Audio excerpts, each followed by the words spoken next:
and had my mother and father take me to this man. And your grandma's intention was what? To have me killed.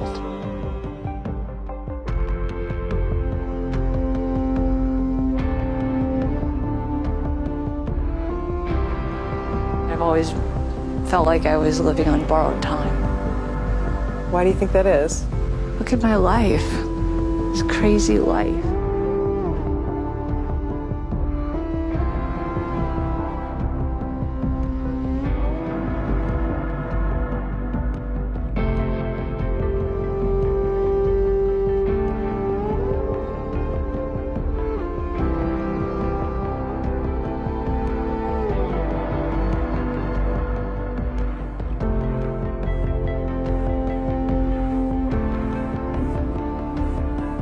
Set up a meeting between my parents and this herbalist and had my mother and father take me to this man.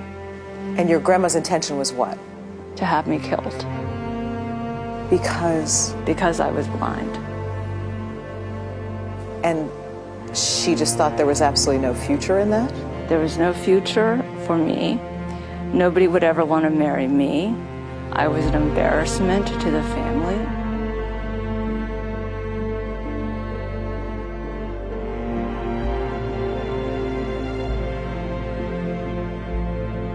So when they took you to this herbalist, what happened? The herbalist said, I won't participate in this kind of dirty business. And he walked away.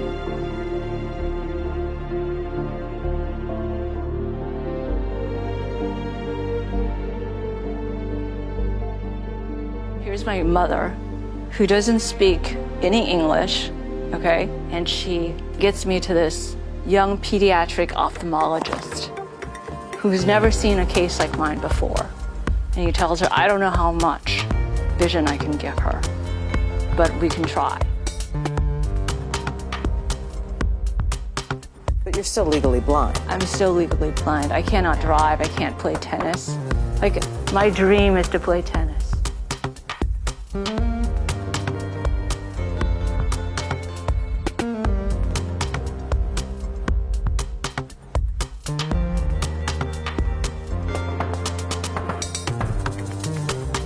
How'd you end up at Harvard? I think I was driven by a lot of anger. Anger? Anger. I had a lot of anger inside. And the anger came from my family not believing in me. So you took that and said, I'll Screw show them. you. Oh. Yeah, screw you.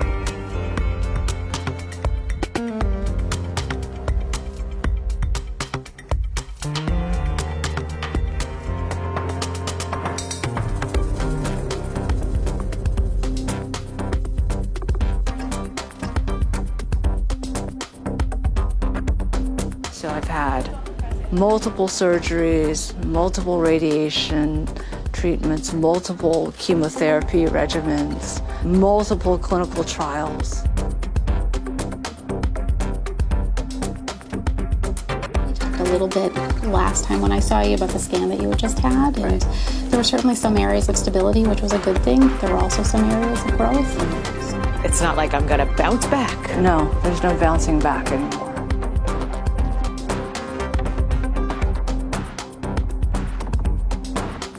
The very moment that I had cancer, my kids knew.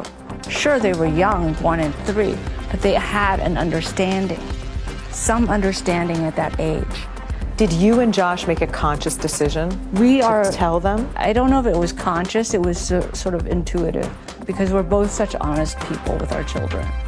And we didn't want to go around trying to avoid the C word.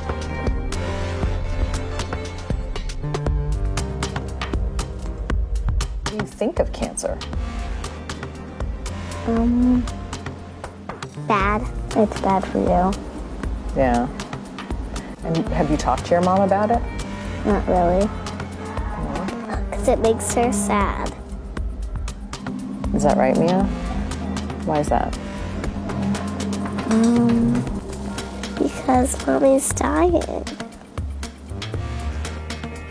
Do Do you worry that it's too much of a burden for these little girls to talk about these things? I think that, I've heard these so-called mental health professionals say, that these kids are they're fragile, they're gonna break.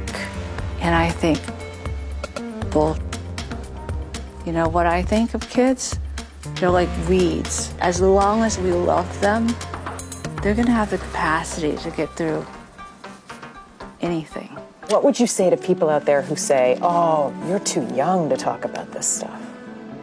No, I'm not. Why not? Because it's actually happening in real life and you don't know how it feels like.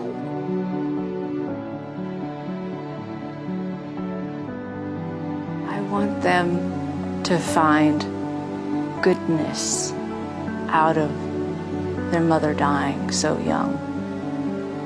I want them to learn how to live with passion and love. And I want them to also expect that no life is free of hardship. Embrace it and know that you will come out on the other side strong.